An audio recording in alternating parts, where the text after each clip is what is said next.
अस्सलामुअलैकुम। दुआ है कि आप लोग खैर वाफियत से और अल्लाह पाक के रहमत की छाँव के अंदर होंगे, कुदरत कामला की। हमारा अगला लफ्ज़ है जी कोएलिस। COALESCE, कोएलिस कहते हैं, ये कोएलिस कहते हैं इसे। प्रोनाउंस में कोएलिस होता है ये लफ्ज़। इसका मतलब होता है इकट्ठे होना, मुत्तहिद होना, इकट्ठे होकर जुड़ के निकलना या जुड़ जाना बहुत सी चीज़ों का। To grow together as a form of group, मतलब बहुत सी चीज़ों का एक साथ बड़े होना एज अ ग्रुप की शक्ल में, उसको कहते हैं कोएलिस। इसका सेंटेंस है the industrial area coalesced into a large unit. जो इंडस्ट्रियल एरिया है ना, वो एक लार्ज यूनिट के तौर पे कोएलेस हुआ पड़ा है, कोएलेस्ड हुआ पड़ा है।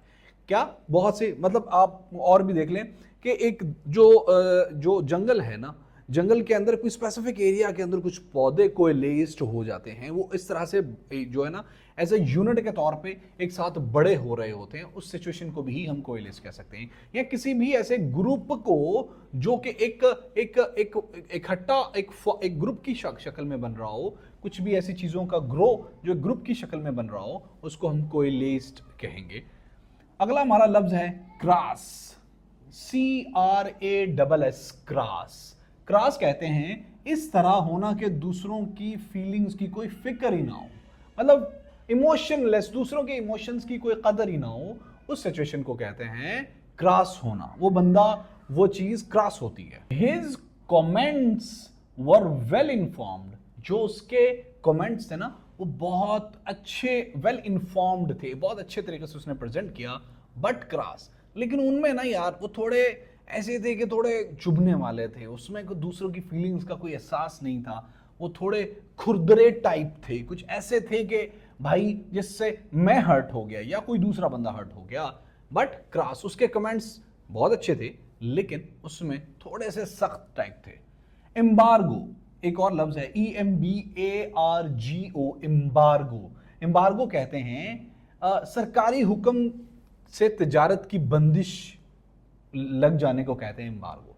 मतलब कोई ट्रेड, अब पिछले दिनों में आपने सुना कि चाइना ने जो है ना एम्बार्गो लगा दिया किस ट्रेड पे, जो है ना वो अमेरिकन ट्रेड पे, मतलब जो उसकी कंट्री के अंदर उसने जो है ना वो एम्बार्गो लग गया। पाकिस्तान ने एम्बार्गो लगा दिया to the Israel products in Pakistan. तो इस तरह से एम्बार्गो, सरकारी जो हुक्म आता है ना कि फला मुल्क की ट्रेड को बंद कर दो, तिजारत को बंद कर दो, उसको एम्बार्गो कहते हैं। मतलब फॉर द ट्रेड जो है ना वो कर्बिंग के लिए ये लफ्ज इस्तेमाल होता है।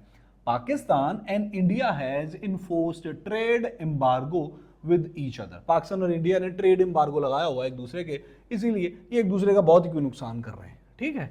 और मैं इसको फुलिश कहता हूं, I am sorry to get out of the way, लेकिन ये कोई अक्लमंदी तो नहीं है ना यार कि आप अपने हमजाए के साथ नहीं आपकी बन रही, ये तो नाअहली जैसा है कुछ।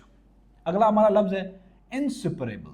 इनसुपरेबल, INSUPERABLE, इनसुपरेबल। इनसुपरेबल कहते हैं जिसको सुपर ना किया जा सके, मतलब जो नाकाबिले अबूर हो, नाकाबिले तस्खीर हो, ला हासिल हो जो चीज। इनसुपरेबल मतलब उसको सुपरेबल नहीं है, उसको सुपर नहीं किया जा सकता, उससे सुपर नहीं हुआ जा सकता।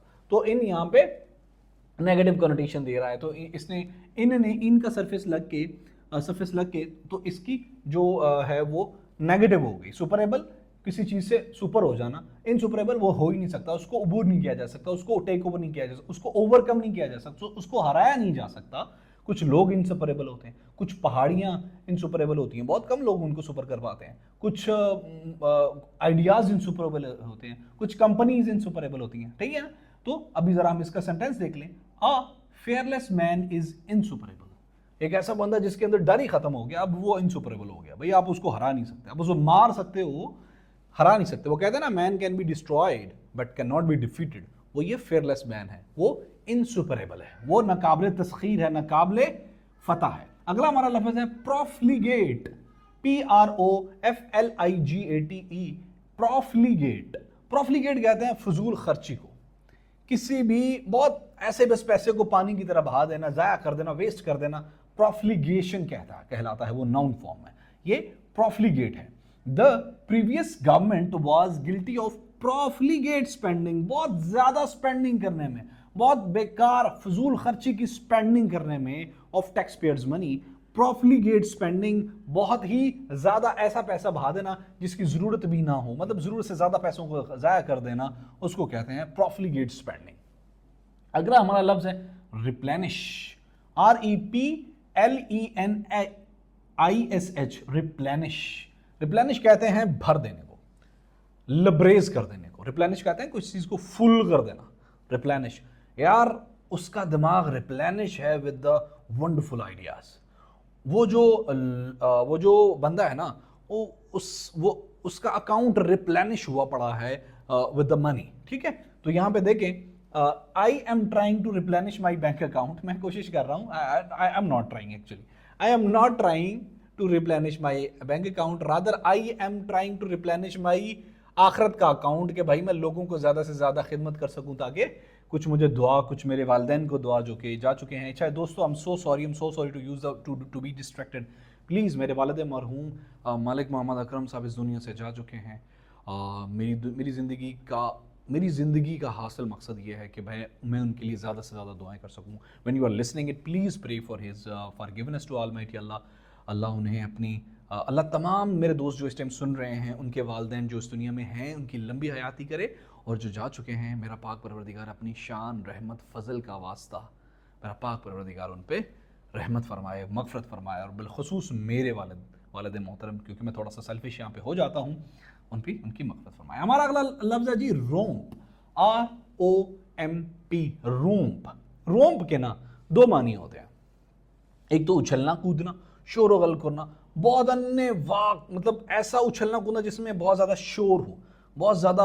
वो क्या लफ्ज़ कल हमने किया, अभी हमने एक लफ्ज़ किया था बोइस्ट्रस, BO, बहुत काफी बार पूछा जा चुका है, ROUS, बोइस्ट्रसनेस, बहुत शोर होना, ठीक है। रोम्प भी आप उसको सिनोनिम आप आ सकता है इन दोनों का, बहुत ज्यादा शोर और गुल होना, उसको कहते हैं रोम्प। और इसका दूसरा मतलब होता है जल्द और बगैर कोशिश के जीत जाने को भी रोम्प कहते हैं। हम जरा इसका पहला पढ़ लेते हैं, शोर और गुल। हेयर द चिल्ड्रन रोम्पिंग अपस्टेयर्स, देखो यार सुनो जरा, बच्चे अपस्टेयर रोम्प कर रहे हैं, ठीक है, रोम्प कर रहे हैं बच्चे। रोम्प शोर गल होना, उछलना कूदना। क्या होगा अभी हमारे घर में भी, अब यहाँ पे जब मैं वीडियो बना रहा हूँ तो मेरे भांजे आए हुए हैं, भांजे यकीन करें पता नहीं रोम्प कर रहे हैं, मैं उनको चुप करा के आता हूँ फिर भी आवाज़ आ रही होती है वीडियोज़ के अंदर। तो रोम्प करना, बच्चे क्या करते हैं, रोम्प करते हैं, ठीक है। जब भी बच्चे खेलते हैं तो दे आर रोम्पिंग। अगला हमारा जो इसी का दूसरा सेंटेंस है वो हमने बनाया है, जल्दी और बगैर कोशिश के जीत जाना। अक्सर लोगों में ये स्किल होते हैं कि वो बहुत जल्दी आगे बढ़ जाते हैं, हम में से हमारे पीछे आते हैं लेकिन हमसे आगे निकल जाते हैं। She simply romped through the exams, उसने बड़ी आसानी के साथ एग्जाम्स को रोम्प कर लिया, मतलब बहुत जल्दी से और बगैर कोशिश के वो निकल गई आगे से। हमारा लफ्ज है जी सेडिशन, SEDITION, सेडिशन कहते हैं बगावत को, सरकशी को, फसाद को, बलवे को कहते हैं।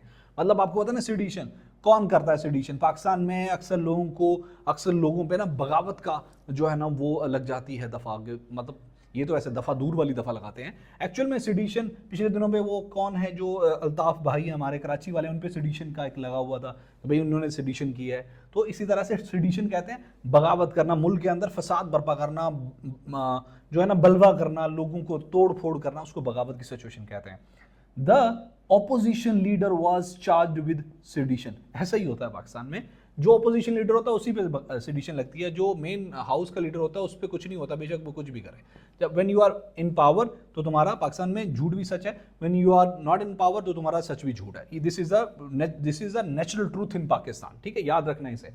सेडिशन कहते हैं बगावत को जो किसी भी मुल्क में मुल्क की भलाई के खिलाफ जाना सेडिशन कहलाता है, और उसको जरा जो है ना वो कर देना, प्रैक्टिकली उसका मैनिफेस्टेशन कर देना, और वो लोगों को सड़कों पे ले आना या तख्ता उलटने की कोशिश करना सरकार का, उसको सेडिशन कहते हैं। स्नैग एक लफ्ज है, स्नैग के दो मतलब होते हैं, एक तो होता है डिसएडवांटेज या प्रॉब्लम, इसको भी स्नैग कहते हैं, और कुछ फट जाना, कुछ टूट जाने को भी स्नैग कहते हैं, ठीक है, कुछ उखड़ जाने को भी स्नैग कहते हैं। पहला हम इसका देख लेते हैं, कुछ टूट जाना। Damn, I have snagged my stockings. Oh shit, मतलब ओ क्या हो गया यार, मैंने अपनी स्टॉकिंग्स, मैंने अपनी जुराबें फाड़ दी हैं, ये मुझसे फट गई हैं, ठीक है। मतलब किसी चीज का टूट जाना या फट जाना इज कॉल्ड स्नैगिंग, स्नैग, ठीक है। और इसका दूसरा लफ्ज है डिसएडवांटेज या प्रॉब्लम। उसका सेंटेंस देखिए, it is an interesting job, the only snag is that it is not well paid. मतलब बहुत अच्छी नौकरी है, लेकिन वाहद स्नैग इसमें यह है, वाहद प्रॉब्लम इसमें यह है, वाहद स्नैग इसमें यह है, वाहद डिसएडवांटेज इसमें यह है कि भाई ये बहुत अच्छा पे नहीं करती। इंटरेस्टिंग है लेकिन अच्छा पे नहीं करती, ये इसका स्नैग है। हमारा आखिरी लफ्ज है अनटेनेबल, काफी अहम है, ये भी एग्जाम में पूछा जा चुका है। UNTENABLE, untenable.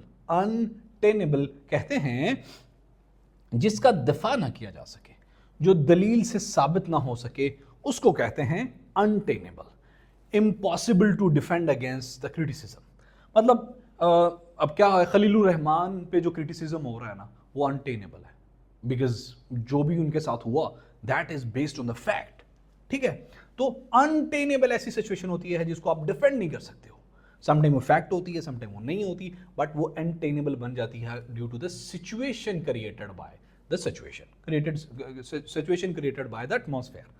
तो अनटेनेबल का सेंटेंस है, the scandal left the president in an untenable position. वो जो स्कैंडल आया हुआ था ना, उसने खलीलुर रहमान को एक अनटेनेबल सिचुएशन में, उसने प्रेसिडेंट को एक अनटेनेबल सिचुएशन में ला खड़ा किया है।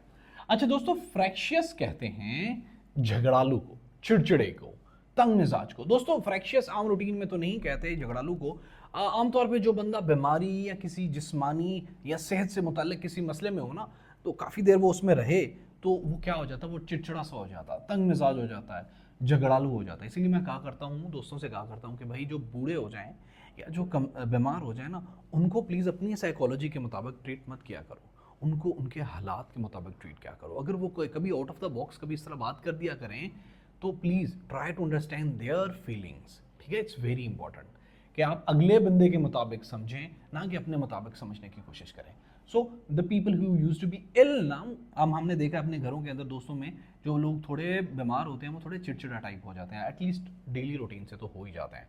तो फ्रैक्शियस कहते हैं ऐसे बंदे को जो झगड़ालू टाइप हो। मतलब आपके घर की औरतें, आम बंदा जो है ना वो बीमार होकर फ्रैक्शियस होता है, लेकिन खवातीन तो 24 घंटे फ्रैक्शियस रहती हैं यार। वो बीमार तो नहीं रहती लेकिन झगड़ालू तो वो 24 घंटे 7 दिन, मतलब वो पूरी 365 दिन जो है ना वो साल के, वो इनकी सिचुएशन फ्रैक्शियस ही रहती है। इसका सेंटेंस देख लें, babies tend to be fractious when their new teeth are growing. जो बच्चे होते हैं ना वो फ्रैक्शियस होते हैं, वो झगड़ालू, चिड़चिड़े, तंग मिजाज होते हैं, फ्रैक्शियस होते हैं जब उनके नए दांत निकल रहे हो। अगला लफ्ज है हमारा जी हब। हब कहते हैं किसी भी चीज के मरकज को, ठीक है, ये इसकी हब है। किसी भी चीज का जो सेंट्रल पॉइंट होता है ना, जो उसका मरकजी मदार होता है, उसको कहते हैं हब। इस पर टाइम जाया नहीं करते। Wazirabad used to be the hub of vast railway networks. Vast कहते हैं खुले को, वसी और ईज को वास्ट कहते हैं। मैंडेटरी जी एक लफ्ज होता है, काफी ज्यादा आमतौर पे सुना जाता है। अच्छा, मैंडेटरी वो होता है, वो काम होता है, वो चीज होती है, वो बात होती है जो कानूनी लाजमी हो जाए या हुक्मिया लाजमी कर दिया जाए, उसको मैंडेटरी कहते हैं। अच्छा, अब हुक्मिया क्या होता है? जो अथॉरिटी बोले ना भाई ये काम तुमने करना है, जो अथॉरिटी की तरफ से आप पे हुक्म आए, उसको कहते हैं mandatory. This is mandatory because authority, some authority, legal authority, divine authority, या कोई भी अथॉरिटी अगर आपको बोले भाई तुमने ये करना है, that work become the mandatory. इसका सेंटेंस देख लें, it is mandatory for blood banks to test all the donated blood for the virus. ये मैंडेटरी है, कानूनन लाजमी है to the blood banks to test all the bloods which is for the virus purposes के लिए जो भी donate होता है ना उसको टेस्ट करना। This is mandatory to the blood banks. एक लफ्ज है मिटिगेट, MITIGATE। मिटिगेट कहते हैं किसी भी मसले या तकलीफ को हल्का करना, उसको कम करना। कहते हैं ना भाई फलाना जो प्रॉब्लम चल रही थी ना उसमें कुछ मिटिगेट हुआ, यार तुम्हें दर्द थी कुछ मिटिगेट हुई, यार तुम्हें कोई मसला चल रहा था कुछ मिटिगेट हुआ। तो आमतौर पे मिटिगेट कहते हैं किसी भी परेशानी के कम होने को, उसका हल्का होने को मिटिगेट कहते हैं, ठीक है। मिटिगेशन इसकी नॉन फॉर्म, हम उस पर बाद में बात करेंगे, फिलहाल हम वोकैबुलरी कर लें। इलिटरेसी इज बीइंग मिटिगेटेड, कम हो रही है, हल्की हो रही है, पतली हो रही है, कम हो रही है फ्रॉम पाकिस्तान। जहालत, अनपढ़ होना पाकिस्तान से मिटिगेट हो रहा है। एक लफ्ज होता है म्यूटिलेट। म्यूटिलेट कहते हैं किसी के उज्व को काट देना, मतलब अगर मेरी उंगली काट जाए, काट दी जाए तो ये म्यूटिलेशन हो गया उंगली का। क्या होता है मक्का के अंदर, ये कहते हैं kingdom of Saudi Arabia mutilate the organs of thieves on Friday. आपको पता ही होगा कि इस्लाम में चूंकि जो है ना वो चोर के हाथ काटने का हुक्म है, तो KSA kingdom of Saudi Arabia के अंदर जो है ना वो हाथ काटे जाते हैं। कब सजाएं कब दी जाती हैं वहाँ पे, फ्राइडे वाले दिन आफ्टर फ्राइडे सरमन। जो भी मुजरम होते हैं उनको, जो थीव्स वगैरह होते हैं उनकी म्यूटिलेशन होती है, उनको म्यूटिलेट किया जाता है। Mutilation is a noun form of this word. एक लफ्ज होता है वेरासिटी, VERACITY। वेरासिटी कहते हैं सच्चाई को, सदाकत को, रास्तगोई को कहते हैं वेरासिटी, ठीक है। अब क्या उसको ट्रुथफुलनेस को, ऑनेस्टी को कहते हैं वेरासिटी। मतलब किसी भी the veracity of our parents, the veracity of the evidence, the veracity of किस चीज की, the veracity of Quran Sharif, the veracity of Bible, the veracity of Vedas. आपकी जो भी मुकद्दस किताब है उसकी सच्चाई, सदाकत, उस पे बात नहीं करनी चाहिए। मतलब ये मोरली ही गलत है कि आप कभी भी किसी के बारे में बात करें, even not about yourself. So veracity के बारे में बात नहीं करते। अगर अगला बोल रहा भाई मैं सच बोल रहा हूं, तो एक्नॉलेज दैट थिंग, उसको मान लो ठीक है भाई तुम सच बोल रहे हो, वो उसकी वेरासिटी को मान लेना चाहिए। इसका सेंटेंस है there is no reason to doubt the veracity of evidence. यार ये एविडेंस इतना स्ट्रांग है कि इसकी वेरासिटी को डाउट करने की तुक ही नहीं बनती, कोई रीजन ही नहीं बनती।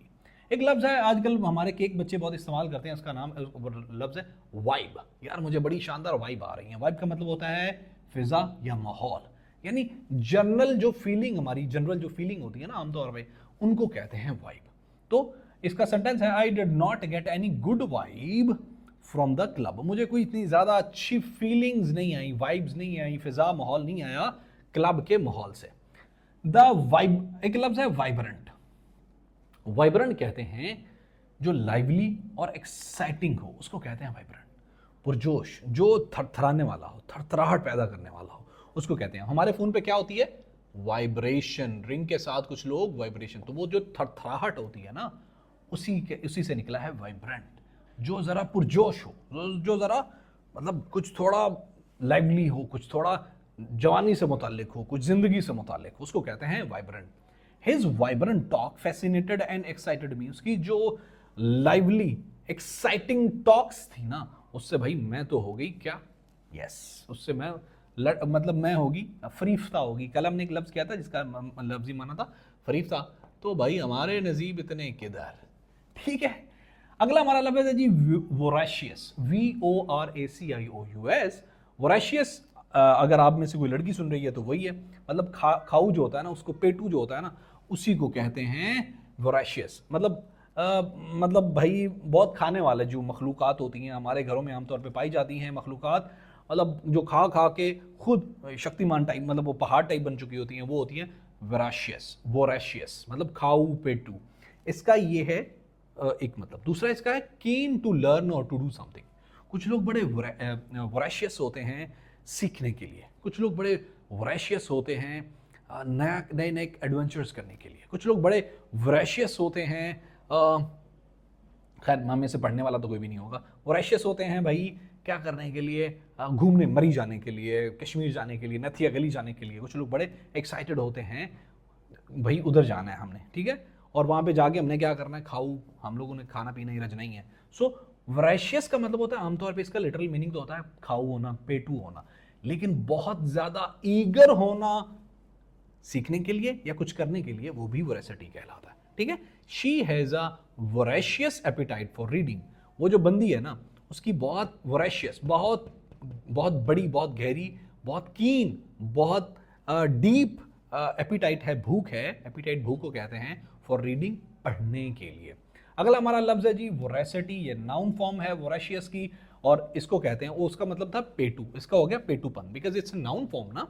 तो इसका सेंटेंस बनेगा his voracity for amassing wealth is known to all. वो जो उसका पेटूपन है, जो उसकी लगन है फॉर अमासिंग, अमास कहते हैं बहुत ज्यादा होने का, अमास, मास की वजूद को कहते हैं ना, अमासिंग वेल्थ, बहुत ज्यादा दौलत की जो उसकी लगन है, भूख है, प्यास है, वो तमाम लोगों में जानी जाती है, या तमाम लोग उस बारे में अच्छे से जानते हैं।